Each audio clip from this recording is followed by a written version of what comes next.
በተለያዩ የኦሮሚያ ክልል ከተሞች ለሶስት ቀናት የተጠራው የሥራ ማቆም አድማ ተጀምሯል። በአዲስ አበባ ዙሪያ በሚገኙ ከተሞች ተቃውሞ በከፍተኛ ሁኔታ ተጠናክሮ በመቀጠሉ ስራቸው በአዲስ አበባ ከተማ የሆኑ የመንግስት ሰራተኞች በትራንስፖርት ችግር ምክንያት በስራ ቦታቸው ላይ መገኘት ሳይችሉ ቀርተዋል። በካራቆሬ አካባቢ ረጲና ወመዳ ትምህርት ቤቶች እንዲሁም በአየር ጤና አካባቢ የሚገኙ የትምህርት ቤቶችና የግል መዋዕለ ሕፃናት ተዘግተዋል። ተማሪዎች ወደ ቤታቸው እንዲሄዱም ተደርጓል። በሁለቴና በቡራዩ ማንኛውም የንግድ እንቅስቃሴና የትራንስፖርት እንቅስቃሴ ተቋርጧል።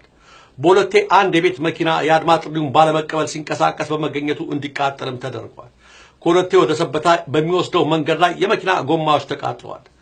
ወደ ንግድ ባንክ አካባቢ የተኩስ ድምጽ ይሰማ እንደነበር የአካባቢው ነዋሪዎች ገልጸዋል። በሱሉልታ ከፍተኛ ህዝባዊ ተቃውሞ እየተካሄደ ነው። በሻሸመኔ፣ ባሌም፣ በወሊሶ፣ ባምቦ፣ በቢሾፍቱ እንዲሁ የአድማ ጥሪው ሙሉ በሙሉ ተግባራዊ ሆኗል። በኤልባቡር መቱም እንዲሁ ምንም አይነት የንግድና የትራንስፖርት እንቅስቃሴ የለም። ባንክ ቤቶች፣ ማዘጋጃ ቤቶች፣ ትምህርት ቤቶችና በአጠቃላይ የመንግስት መስሪያ ቤቶች ዝግ ናቸው። በምስራቅ ሐረርጌ ሐረር ከተማን ጨምሮ በ20 ወረዳዎች እንዲሁም ዋና ዋና በሚባሉት ከተሞች አድማውን ተግባራዊ የሆነ ሲሆን በአንዳንድ ከተሞች ተማሪዎች ሰላማዊ ሰልፍ በማድረግ የታሰሩ የህሊና እስረኞች እንዲፈቱ ጠይቀዋል።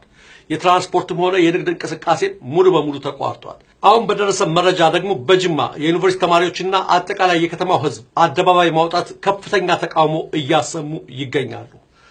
ከሶማሌ ክልል ተፈናቅለው ሐረር ከተማ ሐመሬስ አካባቢ ሰፍረው የሚገኙ ስደተኞች ትናንት እሑድ ባደረጉት ሰልፍ ላይ የአጋዚ ወታደሮች በወሰዱት አሰቃቂ እርምጃ 11 ሰዎች መሞታቸው ተረጋግጧል። በሐመሬሳ የተፈጸመውን ግድያ በተመለከተ ዝርዝር መረጃ ደርሶናል። በምሽቱ ዘገባ እናቀርባለን።